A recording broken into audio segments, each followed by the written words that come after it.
I ask the questions. I don't know the answers.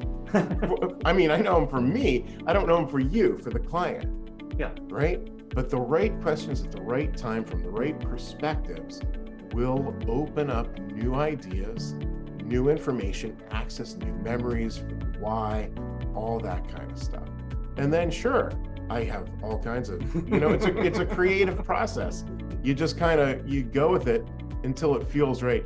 But feeling, a prospective author feeling that their voice and their message will get lost in the book, I don't see that at all. All right. Hey, everybody, and welcome back to another episode of Leaders Talk.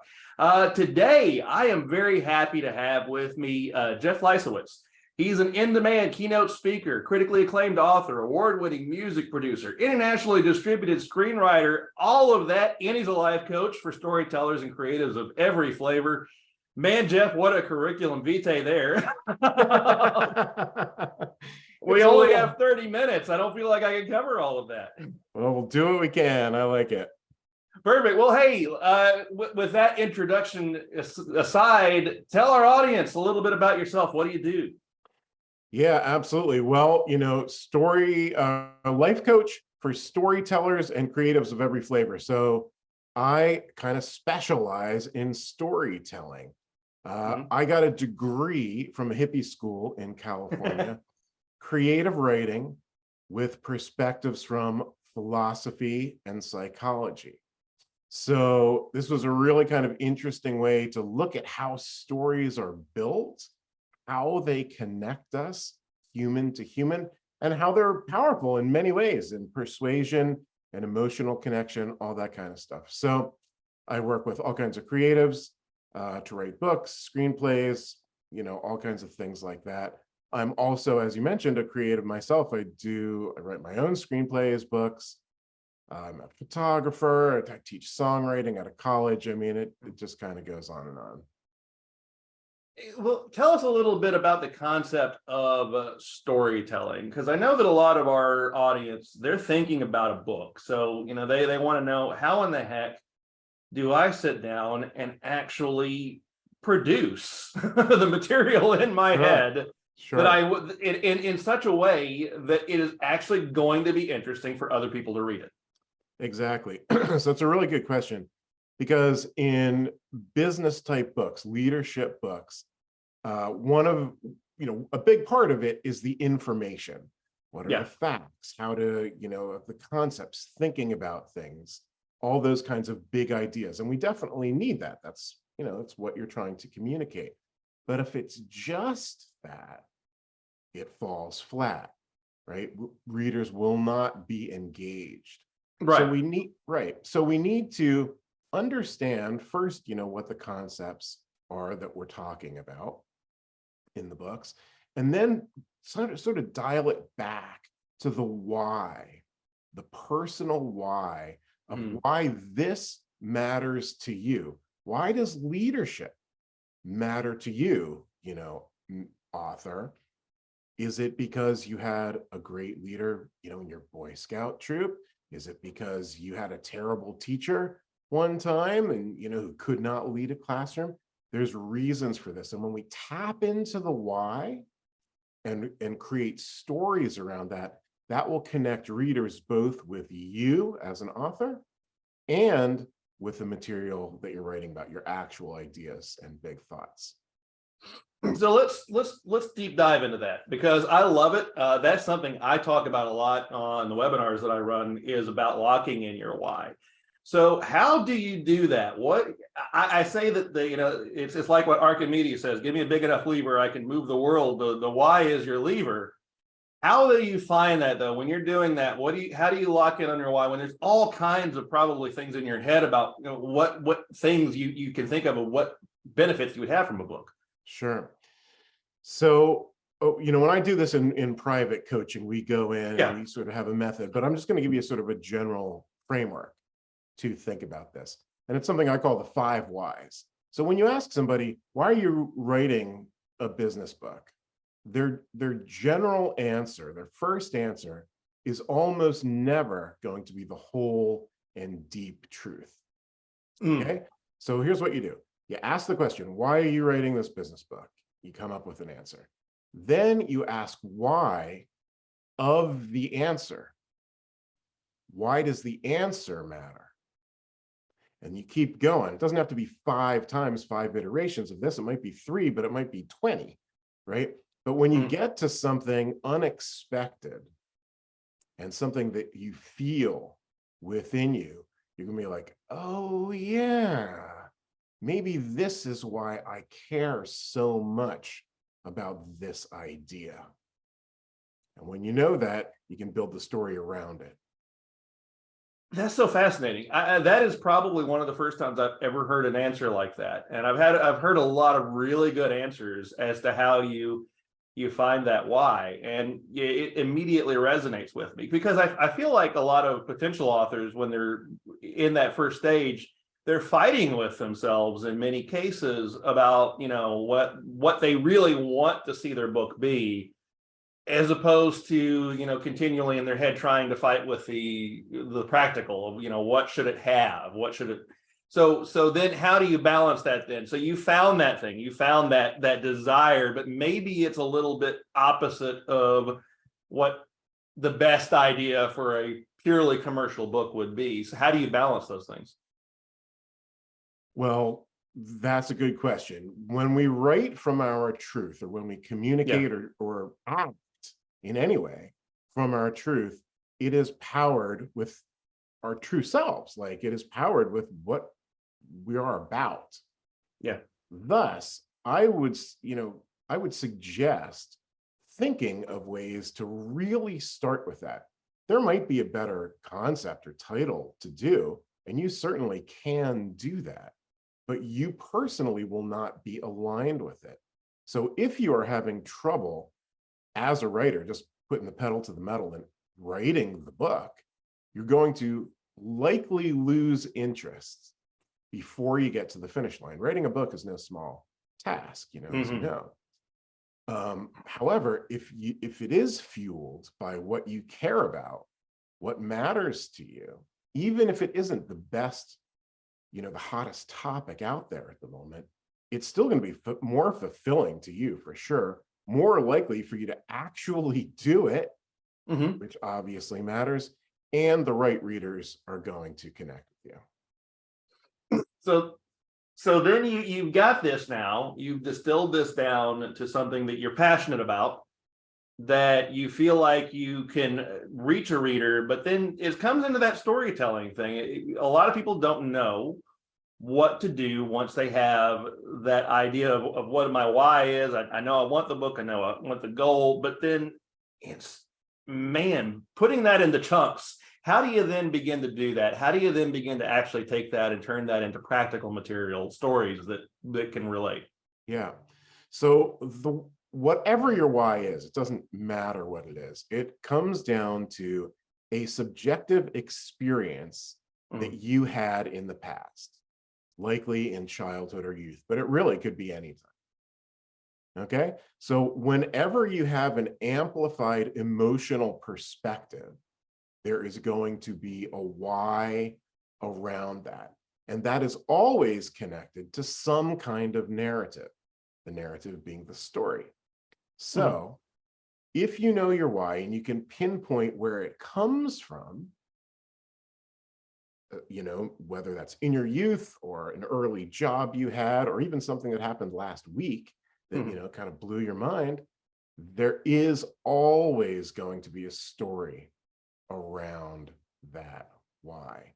So finding it, first finding the why, then finding the origin of the why, and then the stories are really right there for the picking. But Jeff, someone might say, I'm a terrible storyteller. Somebody asked me what did I do when I went on my vacation. I tell them I swam, I had a martini, I went home. What do you tell to somebody like that then says, well, heck, how do I know how to tell a story? Okay, a story, it's absolutely drop dead dumbest, is about change and or transformation. Okay. Okay, somebody or something changes. So the way this occurs in stories is you've got a character, that's you most likely. Something happens, right? You get Mhm. fired from that job, you start your new company, whatever the thing is, and then you come up against obstacles and you change, and then you enter the new world or the new, your new reality. That's all a story is. So if the story is, I went on vacation and I went swimming, you got to find, like, is there conflict there? Because the conflict is where the change happens. Mhm. Okay, so maybe there is no story in going swimming. So that's a bad, but maybe you stubbed your toe on the way there and you fell into the pool and you forgot your bathing suit. Then you've got a story. Yeah. Finally, I went into the hot tub naked, all right, great. So that's where the stories come from. There is always a story if you know where to look and just understand the basic concept of it. See, that's interesting, and I agree with you, and I agree with you from a perspective of myself being a lit nerd. Having my degrees are in history and lit, and I spent my youth reading and understanding about how to craft a story.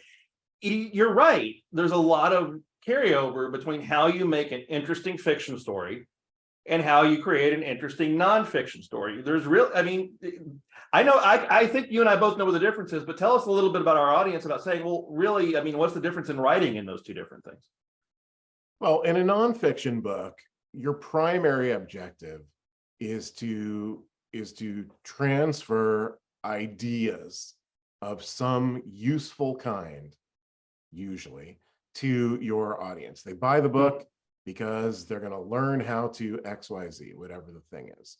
That's great. It needs to be there. If it's not helpful to the reader, they're not going to buy it. They don't care that I'm going to look at it. Whereas a fiction book is not really directly about that. A fiction book or a movie is going to tell you a story, and there will be benefits to the reader or viewer, but they're going to be more sublime.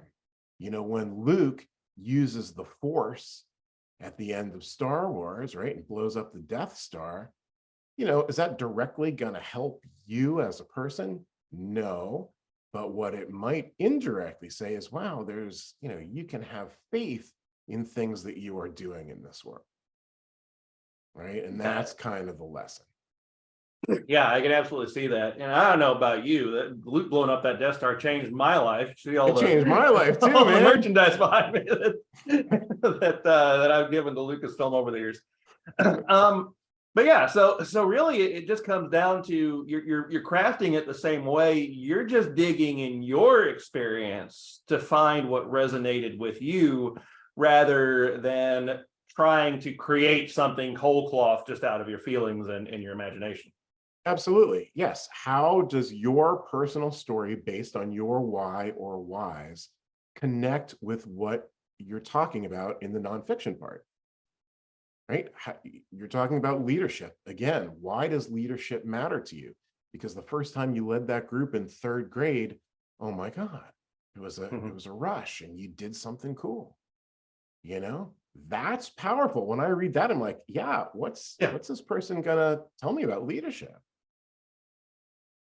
There's something I want to explore too on this, and I want to explore it because I know that I've had so many discussions with potential authors. This has come up a lot too. Like, well, Jeff, but I just don't feel like what I have to say is terribly unique, or I think I'm telling the same story I've heard over and over and over again. What would be your response to someone that would tell you that? It's like, yeah, it's another story about succeeding in sales. It's just another story. Right. Okay. Here's the thing.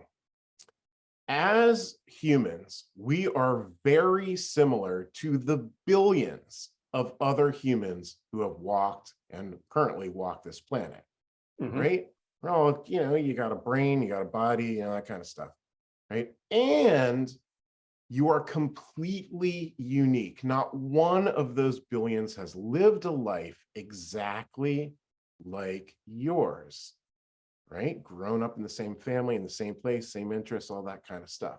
You are completely unique, and you are very common. So what we're really trying to do in our stories is intersect these two pieces, what is completely unique to you and what is common human universal themes. There is always something unique to you. Sure, there's other great sales wins. Of course, there's millions of them out there, but there's none like yours. Yep. We got to figure out what in it is the juicy part, what makes it different. And when we do that, you got a great story that will connect. Yeah, I completely agree with you. But you'd be surprised at how many people that's really lost on. That really get caught up in the whole fear of, just not standing out in the crowd. So let's say we've overcome these. You're someone that has an idea. You're a potential author. You now have your why. You've locked that in. You found stories in your life that nobody else has ever had that are very unique to you, but still tell a theme. What's your step, though? I mean, that's great getting there, but man, that's a long way to having a finished book on the bookshelf that you can go and look at. Sure. Well, I mean, you're asking what's the bigger picture of how to write the whole book? Yeah. Well, what's the big picture after that of what you need to do mentally to actually take that step to write that book? Okay. The first thing, which is often not really considered, is to actually decide to do it. Now, most of the time when people decide to do things, it's kind of it's kind of iffy. Like last night when I thought I'd have, I decided to have one bite of chocolate, that kind of decision, or, I'll decide to go to the gym once in a while. The word decide is broken up into two parts, DE, which means the opposite, and side means to kill, like suicide, genocide, homicide. When we really decide to do our thing, to write our book or to go to the gym or whatever it is, we kill all the other options. That's what that word really means. And when you really decide, you can definitely write your book. So first, you got to decide it. And I will just give a nod to a sneaker company out there who made a pretty good deal with their logo or their, just do it. You just Reebok, right? No. Yeah, exactly. So you've got your why, you decide to do it. You need to know what your ideas are. What are you going to do here? You need to outline this thing. But in screenwriting, there's a thing called a log line. A log line is a complete distillation of the entire movie in one or two sentences. Okay, so Star Wars. A young farm boy learns the ways of the Force and goes out to fight the Empire, that kind of thing. Yeah. Normally, as I was studying screenwriting, I figured you'd write the screenplay and then write the logline, distill the whole movie down into that one or two sentences. But my mentor, who was the top guy at UCLA screenwriting program for decades, he told me, and he's right, that you do it the other way. You write the killer logline. What exactly is this book about? Mm-hmm. Then you will know if you're veering off, out of the theme or the big picture of this thing. So we get the outline, we get the why, we decide to do this thing, we put this thing all together, we insert the stories in there, and then we just start busting it out. And you also got to remember rewriting. Mm-hmm. There's a lot of rewriting and writing. As a matter of fact, most of it is rewriting. Absolutely. And, that's even from my experience talking not only to our internal authors, but just outside authors, fiction authors, is how important it is to go back and take another look at it. Once you've written it, once you've gotten it done, go back and take another look. Exactly. So that leads me then to the question. This is the one that's obviously relevant to our interest. How important is it to get help? I mean, should you get help? Is it something that you should seek? Should you soldier it through and do this writing process on your own, or should you look for somebody like you or Leaders Press? I assume that you're going to have an interesting answer to that. Yeah. Well, let's put it this way. Every author out there who gets a publishing deal gets some kind of editor involved. Yeah. Every musician who makes a record for a record company has a producer. Same thing with movies, all this stuff. It is always helpful to get a qualified third party to check you out, because it's the forest and the trees. You can't possibly see everything while you're doing it and when you're inside it. You pass it around to a couple people who know what's going on, who can help you, coach you, ask you questions, those kinds of things. And they will have ideas, and then that is your decision whether to implement them. So to answer your question, yes, definitely get a coach or call you guys. Yeah, well, see, that's what people, some of the fears that I know a lot of potential authors have that, don't necessarily want to sit down and write their entire book themselves is, how much of myself is going to get lost in this process, which, that's a completely legitimate fear, whether it's working with somebody like us that's going to help you write the book, or whether it's working with a coach. It's like, how much, if I work with Jeff and he helps me write my book and I do everything and he helps me build my stories, how much of this is Jeff and how much of this is me? And I have an answer for these people. Well, I want to hear your answer to someone that has that kind of an objection. The answer is it's really all of them. I guess the metaphor I would say is they're in the car, they're driving, and maybe I'm sitting next to them being like, hey, maybe you want to think about going left. Yes or no? Right? Keep it on the road, go this way or that way. But they're always driving. Right. Right? It's like, the producer in the music studio, they can suggest ideas to the band or the artist, and they'll take some of them and hopefully will make the record better.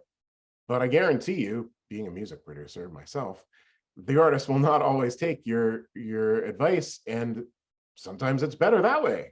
It's a creative process. You just you go with it until it feels right. But a prospective author feeling that their voice and their message will get lost in the book, I don't see that at all. Yeah, I agree with you. That's actually what we try to assuage those fears. It's like having someone help you and having someone get the story out of you, whether it be in a conversation or whether it be anything, is still unique. It's just like you and I today. I didn't know that our conversation was going to go necessarily on some of the tangents that it did, but I'm glad they did, because you gave some answers that were genuinely unique for what this podcast has already had. Cool. So yeah, isn't that true that sometimes when you have a second party and engage, that you'll find things that you never may have thought about before? Oh, absolutely. So let me just give you the bottom line for myself as a coach. Sure. I ask the questions. I don't know the answers. I mean, I know them for me. I don't know them for you, for the client. Yeah. Right? But the right questions at the right time from the right perspectives will open up new ideas, new information, access new memories for the why, all that kind of stuff.